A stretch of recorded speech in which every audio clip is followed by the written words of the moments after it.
Mr. Brown, I am so excited to say it is currently January 3rd, 2025, as we record this, but that means 2024 only ended a few days ago. Our first full year in operation at Mad Props. And man, we covered some topics that got some attention. Yeah, we did, and we've had some fun doing it too. We sure have. I've enjoyed it. And of course, I must say right up front now, starting a new thing for 2025. This is my personal New Year's resolution. Subscribe to the channel, click like, comment on these videos because that kind of makes things work for us and you. And Pat, it's so sad when you just watch it and then leave. So go ahead, subscribe. What is that in my eye? I understand. Well, hey, our third biggest video last year, and I'm very proud of this.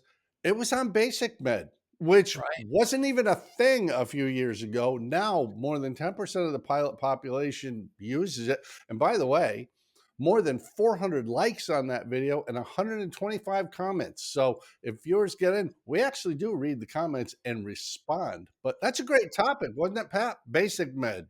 It sure was. We had a good time with that. I don't remember now the exact number, but it seems like it's in excess of, and correct me if I'm wrong, 80,000 pilots or something along those lines at this point Yeah, are, yeah. It's are a using big, basic med. big number. Yeah. One of the things that is starting to raise its ugly head a little bit around basic med is insurance companies are starting to require medicals.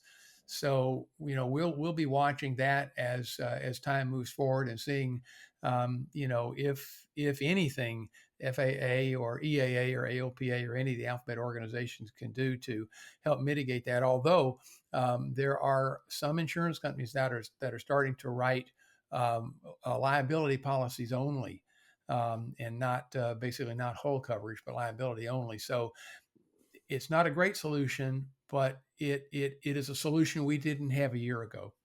And I know I deal with some flying clubs who have their members carry non-owned insurance Yes. in addition, and that kind of gives them the coverage.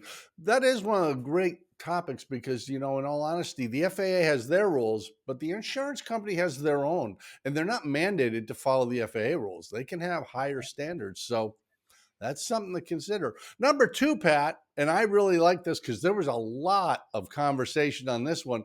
The FAA reinterpretation of what the words in person means when supervising non-pilots doing maintenance. Most people got this video. We had a few people really push back on it, but I'm actually pleased. The entire industry got in on this. AOPA, EAA, all the organizations saying this is a problem. You're changing the whole way we do this. That's going to really exacerbate the problem of mechanic shortages. It will, but to the FAA's credit, you have to, the FAA isn't always right, um, but Hush but your mouth. but when they get it wrong, they will listen to people if enough people say something. So there is strength in numbers, and that's a really good reason to be a member of AOPA and EAA and some of the other alphabet groups that are out there, because there is strength in numbers, and they will listen if there's some pushback. Similarly to just recently when there was an issue about if you go for your medical and you don't have all of the records that you need, then it's an automatic denial up front instead of a deferral, which it has been for years and years. And enough people push back on that, and that's been put on hold for a short period of time until the stakeholders are consulted a little bit more closely. So the FAA does listen. Yeah, and you're right because the pilot community is 650,000 people around there. Yeah. And, a 500,000 people or more standing lonely in the woods yelling at the sky about being unhappy. Nobody really cares. But when they unite under one of the alphabet organizations or more than one, you're exactly right. Suddenly people in government pay attention because that's a lot of voters. That's a lot of taxpayers. Maybe we ought to listen to that and see what they have to say. Right. So, that's part of the reason we do these actually, because there's often a deeper story beyond the superficial. Oh, they redefined what in person means. No, that affects the entire industry. Yes, it does. Seriously affects the entire industry. I have several friends that own maintenance shops around the city and actually around the state, and boy, they were sweating bullets there for a while. Well, and there's for those who don't know, there is a legendary maintenance guy, Mike Bush, out there who kind of led the charge on this. Mike is a remarkable resource with Savvy Aviation, but that's the kind of thing when we all unite together, when we all speak clearly, and we're not belligerent. We're just saying, "Wait a minute, that's not beneficial." People Right. do pay attention. Right. So, we talked about before we went on the air, that that we didn't want to get too deeply into the weeds on any of this stuff, but I would just refer people back to the videos that we did on these things in much more depth, and I think we can put those in the show notes if I'm not mistaken. We do have that ability, and of course, after a full year, of course, we started in August of 23, but Right. after all of 2024 with 2 videos a week, if my math is correct, that's 104 videos in 2024. Go Yeah. watch them all. You don't wanna miss anything. And of course, our best performing video, Pat, was one we did on FAA reauthorization, which you would think, wow, that's way too boring for people to watch. It was actually the best performing video we had all year, many tens of thousands of views, lots of comments, lots of Right. people subscribed because of that. Because buried in that FAA reauthorization is Mosaic, which we're going to cover a lot in the coming year, but that's a huge deal. Just the fact that that's there, but there's a whole lot of other things as well. Yeah, that is true. If anybody wants to look up the FAA reauthorization bill, you can do just a Google search on HR 3935, 118th Congress, and you can pull that up pretty easily and read it. And that's 1,000 plus pages. Only a portion of that specifically covers general aviation, but it's a really, really important part. And there's a lot of things in there that are going to be very beneficial to general aviation, including the mandate that Mosaic rule is finalized in 2025. Sadly, it doesn't say by when in 2025, but one of the things that was mandated in that particular reauthorization bill was the fact that examiners could now do check rides under third class medical, and I'll tell you what. When the bill went into effect, which was I believe November the 12th, I believe, of 2024 was the day. It was November of 2024. It wasn't a week or two before we got a message through our inner DPE communications through the FAA that we can now use their basic med.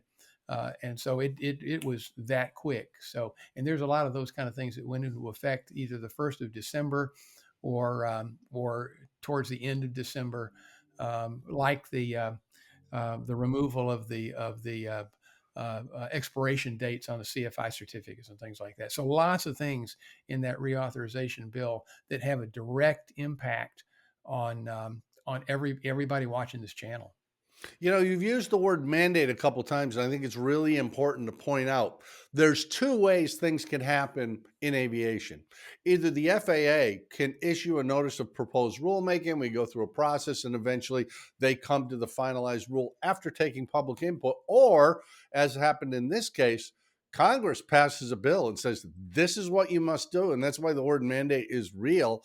This is the United States government, bill signed by the president saying, you must do that. And in this case, it must happen in 2025. So Yep. this is really exciting stuff. I think this Mosaic rule might be the biggest thing in aviation since in-flight meals. Maybe so. I would think it would be more like bathrooms in the airplanes. But That's another one. Good choice. Well, we really do encourage you all to subscribe and like the videos, but please comment. We really do read the comments. We respond to them. It gives us some insight into what you want to see. And, Pat, we've traditionally covered things like rule changes and updates and reinterpretations and things that the average person may not read about, may not keep up on. But some of these are really important. You mentioned DPEs can now do check rides under basic med, that CFI expiration date, now it's recency of experience. And I know that seems like a little thing, But we talked about this on a video. Man, if you do your training with a CFI who's not meeting the recency of experience and they thought they had, none of that training counts, but all the money's gone. So Yeah, all the that's money's why we gone. do this. Is there anything in particular, Pat, you would like to cover that we haven't? Or do we want to just encourage folks to let us know what they're curious about? We always have ideas, Jamie, but a couple of videos. some, I some know you didn't call me mentally ill right out loud, but that was pretty close, and I like it. That's accurate. well, well, I'm not saying that all the ideas are good, but we do have ideas. Um, but I would love to hear personally. I'd love to hear from folks that are watching us and have specific things that they might like us to talk about. Because I guarantee you, we will never run out of something to talk about. Darn right. And I have one right now. And I think you're going to be pleased with this. It might even, depending on your future plans, this one might be right up your alley. I don't think most people are aware. There is a new position at the FAA recently created that has not yet been filled. And it will be filled by appointment from the administrator, which is the big guy. I have to read this because it's a very specific title. The Assistant Administrator for Rulemaking and Regulatory Improvement. Pat, it's the era of Doge, and this might be the perfect thing for one of our viewers. Should you be in the mood to dust off your resume and send it in, I wonder? Me? No. Yeah, because I would miss you terribly, but I would visit you in Oklahoma City. Oh, no, no, no, no, no. No, first of all, I wouldn't want to move to Oklahoma City. Nothing against Oak City, but we've already established that Texas is the greatest state in the country, Number haven't two. we? Oh, okay. So nothing against my friends, my Okie friends, but no, I'm going to stay here. I'm actually encouraged. I know it's a weird title, but the fact that there will be a person now who oversees rulemaking and tries to kind of figure out what makes sense and what doesn't, I like that. So seriously, if you want to be in the running for that, start lobbying for it. Write your congressman or write the administrator. Pat, we're just there for the viewer, That's tirelessly right. coming up with ideas and opportunities. I don't know. I think we've done all we can do today. How about you? I agree. I'm tired. I need a nap. Folks, welcome to 2025. Thanks for tuning in. We'll see you right back here next time with something equally interesting. I'm sure of it. Adios.